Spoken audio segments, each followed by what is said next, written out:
नमस्कार, मैं हूं सुनील बॉबी और आप इस समय देख रहे हैं अपना खास कार्यक्रम बिहार समाचार, जहां बातें करते हैं बिहार की, खबरें होती है बिहार की। बिहार के खबरों के साथ साथ देश दुनिया में क्या कुछ चल रहा है, तमाम खबरों से हम आपको कराते हैं अपडेट। बिहार में शिक्षा रोजगार का क्या है हाल और गांव की सरकार को लेकर क्या कर रही है बिहार सरकार, तमाम खबरों से हम आपको कराते हैं अपडेट। बिहार की बड़ी खबर हम आपको बता दें कि इन दिनों बिहार में बागेश्वर धाम सरकार का आगमन हुआ है। बिहार के पटना के पालीगंज के तरेत मठ में बागेश्वर धाम सरकार यानी धीरेन्द्र कृष्ण शास्त्री का आगमन बीते दिन से हुआ है और उन्होंने आते ही पहले दिन अपने विरोधियों को भी चेताया और कहा कि हिंदू राष्ट्र बनेगा। लाख विरोध के बाद भी धीरेन्द्र कृष्ण शास्त्री का आगमन हुआ और आज दूसरे दिन भी हनुमत कथा का पाठ प्रवचन जारी रहा। लाखों की संख्या में बताया जा रहा है कि 3 से 4 लाख प्रतिदिन भीड़ उमड़ रहे हैं और भीड़ बढ़ने की भी बातें कही जा रही है। भाजपा के कई दिग्गज नेता उनके इस कथा पंडाल में त्रेत गांव में पहुंचने का काम किया है और श्रद्धालुओं का काफ़ी भीड़ उमड़ रही है।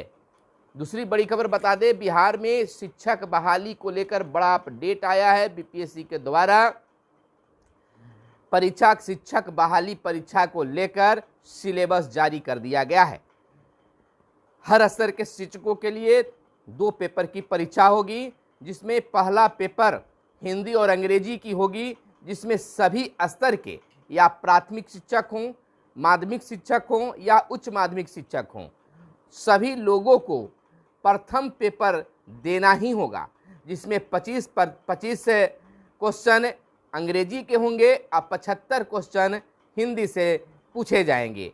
100 अंक के होंगे, जिसमें 30% यानी 30 अंक लाना जरूरी होगा। 30 अंक आने पर ही दूसरे पेपर की कॉपी जांच की जाएगी और सभी स्तर के शिक्षकों के लिए यानी तीनों स्तर के शिक्षकों के लिए अलग अलग पेपर 2 बनाया गया है।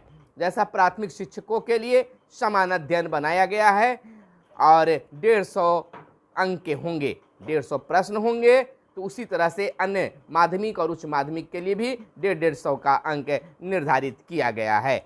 लेकिन यह सिलेबस है, शिक्षक अभ्यर्थियों और नियोजित शिक्षकों के अनुसार मानना है कि सिलेबस अभी भी उलझा हुआ है। काफ़ी विरोध हो रहा है। जो बहाल शिक्षक हैं वह भी इस सिलेबस का विरोध कर रहे हैं। सिलेबस ही नहीं बल्कि बीपीएससी द्वारा फिर से परीक्षा लिए जाने की बात पर शिक्षक आंदोलनरत हैं और विरोध भी कर रहे हैं। इधर शिक्षक अभ्यर्थी भी विरोध प्रदर्शन कर रहे हैं। इधर बताते चले, समान अध्ययन से पूछे जाएंगे 150 प्रश्न। उच्च माध्यमिक के प्राचार्यों का पाठ्यक्रम की भी बात है। माध्यमिक शिक्षकों के अध्यापकों का भी पाठ्यक्रम होगा। इधर शिक्षक नियुक्ति अधियाचना बीपीएससी को भेजी गई। प्राथमिक शिक्षक की बात है, यानी कि शिक्षा विभाग ने प्राथमिक विद्यालयों में शिक्षकों की नियुक्ति की अधियाचना बिहार लोक सेवा आयोग के औपचारिक रूप से भेज दी है। हालांकि मध्य माध्यमिक विद्यालयों व उच्च स्तरीय विद्यालयों में शिक्षकों की नियुक्ति की अधियाचना सोमवार तक जा सकेगी। सर्वाधिक नियुक्ति प्राथमिक विद्यालयों में ही होनी है। पहले से 5वीं कक्षा में विद्यालय शिक्षकों के 85,477 पद सृजित हैं। मध्य विद्यालय 6 से 8 के इतना के यानी कि आपको बताते चले, मध्य विद्यालय 6 से 8 तक के 1,745, माध्यमिक कक्षा 9 से 10 के लिए 33,186 तथा उच्चतर माध्यमिक कक्षा 11 और 12 के लिए 57,618 पद सृजित हुए हैं। शिक्षा विभाग इस समग्र 1.78 लाख विद्यालय 1,78,000 विद्यालय शिक्षकों की नियुक्ति प्रक्रिया में जुटा हुआ है। इधर हम आपको बताते चले, गांव की सरकार को लेकर बड़ी खबर निकल कर आई है कि मनरेगा के तहत राज्य में 1.5 करोड़ पौधे लगाए जाएंगे। ग्रामीण कार्य विभाग योजना बनाने में जुटा है और 38 जिलों में 15 जून बाद होगा पौधारोपण का कार्यक्रम। 4 साल में मनरेगा के तहत लगे 2.20 करोड़ यानी 2,20,00,000 पौधे लगाए गए हैं। निजी जमीन पर पौधे लगा 1800 महीना पाइएगा। यह भी प्रावधान आया है, आवेदन देना होगा इसको लेकर। बताते चले कि बिहार के सभी 38 जिलों में मनरेगा के तहत 1.5 करोड़ पौधे लगाए जाएंगे। इसमें दोनों तरह के फलदार व इमारती लकड़ियां वाले पौधे भी होंगे। बिहार सरकार के ग्रामीण विकास विभाग ने बड़े पैमाने पर बारिश होते ही 15 जून के बाद राज्य भर में आरंभ होने वाले पौधारोपण की तैयारियां शुरू कर दी है। 200 पौधे लगाने पर सरकार चापाकल भी लगवाएगी। इधर वार्ड सदस्यों और वार्ड सचिवों के जिम्मे से नल जल योजना हटाने के बाद वार्ड सदस्य काफ़ी नाराज हो गए हैं, आंदोलन के भी मूड में दिखने लगे हैं। नाराजगी का कारण उन्होंने बताया कि यह कार्य प्रारंभिक दौर से वार्ड सदस्यों के ही जिम्मे था, लेकिन अब यह पीएचडी के द्वारा कराया जाएगा, यानी सरकार की मुहर लग गई है। उसके बाद में आक्रोश सरकार के खिलाफ बना हुआ है। इधर कर्नाटक में पीएम की हार, शिवानंद ने कहा है कर्नाटक भाजपा मुक्त हुआ। ललन सिंह ने बयान दिया है। जैसा कि आप जानते हैं कि कांग्रेस की जोरदार जीत हुई है कर्नाटक में। 4 दशक बाद कांग्रेस अध्यक्ष के गृह राज्य में पार्टी को मिली सत्ता, भाजपा ने सत्ता गंवाई। 1989 के चुनाव के बाद कांग्रेस की सबसे बड़ी जीत है। पार्टी की बैठक में तय होगा राज्य का अगला मुख्यमंत्री कौन होगा। जीत हार के मायने लगाए जा रहे हैं। इधर जालंधर लोकसभा उपचुनाव में आपकी ऐतिहासिक जीत हुई है और CPISE 10वीं और 12वीं के CISECE 10वीं 12वीं के परिणाम आज, और JEE एडवांस की पंजीकरण का समय बढ़ाने की मांग किया गया है और यूपी नगर निकायों पर भाजपा का परचम लहराया। इधर G7 की बैठक खत्म, यूक्रेन का समर्थन। इधर शिक्षक नियुक्ति परीक्षा का पाठ्यक्रम जारी हुआ है। केदारनाथ हेली सेवा के लिए फ्लेक्सी किराया लागू और कार्यस्थलों पर प्रॉस एक्ट को लागू करने में बड़ी चूक, कोर्ट का मानना है। दक्षिण पूर्व बिहार के गांवों में तेजी से नीचे जा रहा जलस्तर। 8 जिलों की 17 पंचायतों में 50 फीट तक नीचे गया भूगर्भ जलस्तर। गांवों में संकट गहराया। टैंकरों से लोगों को मुहैया कराया जा रहा है पानी।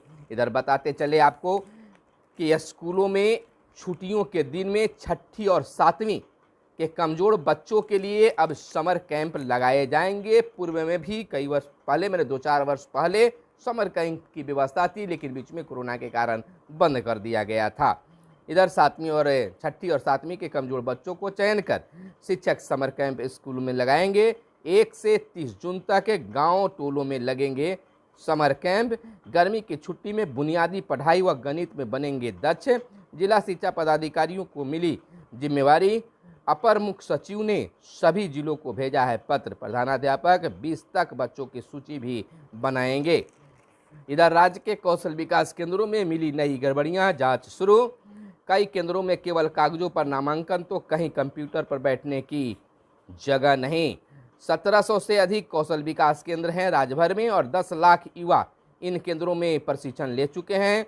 16 कौशल विकास केंद्रों को नामांकन लेने से रोका गया और बिहार राज्य कौशल विकास केंद्र संघ ने जताई है आपत्ति। इधर एक छत के नीचे जिला प्रशासन के सभी कार्यालय होंगे। मुख्यमंत्री का बयान आया है। सीएम ने पटना के नए समाहरणालय भवन के निर्माण का जायजा लिया। तेजी से इसे पूरा करने का दिशा निर्देश दिया। कहा भवन पर्यावरण के अनुकूल होना चाहिए। इधर हमें राष्ट्रीय परिषद की बैठक राजगीर में आज से शुरू और भगवंत मान सरकार ने जीता लोगों का दिल। और बताते चले कि धीरे धीरे विपक्ष मुक्त होगा भारत, मनोज का कहना है। यानी कि प्रदेश भाजपा प्रवक्ता मनोज शर्मा ने कहा है कि धीरे धीरे विपक्ष मुक्त भारत हो जाएगा। नीतीश कुमार की मुहिम सकारात्मक। मधुरेंद्र का कहना है भाजपा के नारे काम नहीं आए। गौस ने बयान दिया है। और हाई कोर्ट के जज का राजभवन में होगा शपथ ग्रहण। संस्कृत शिक्षा बोर्ड के प्रभारी अध्यक्ष बने कन्हैया। वहीं डॉक्टर अजय कुमार सिंह राजद प्रवक्ता बनाए गए। और भाजपा के भ्रष्ट प्रशासन से अस्त थी जनता, विजय चौधरी का बयान आया है।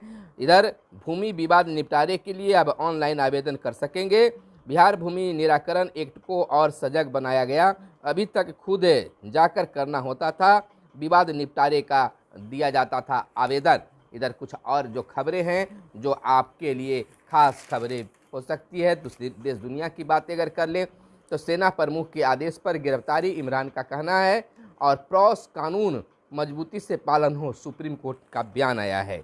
इधर आगरा में शारदा विश्वविद्यालय को हरी झंडी, नामांकन जुलाई से, सेवाओं के लिए डिजिटल रसीदें जारी करेगा पंजाब, और जलवायु संकट से बच्चों का भविष्य बचाने सड़कों पर उतरी माताएं, विश्व मातृत्व दिवस, और मादक पदार्थ की 12,000 करोड़ मूल्य की खेप पकड़ी गई।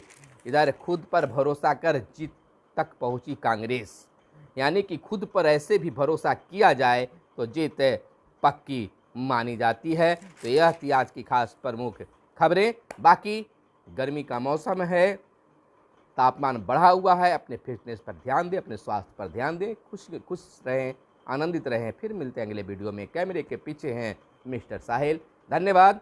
जय हिंद, जय भारत, वंदे मातरम।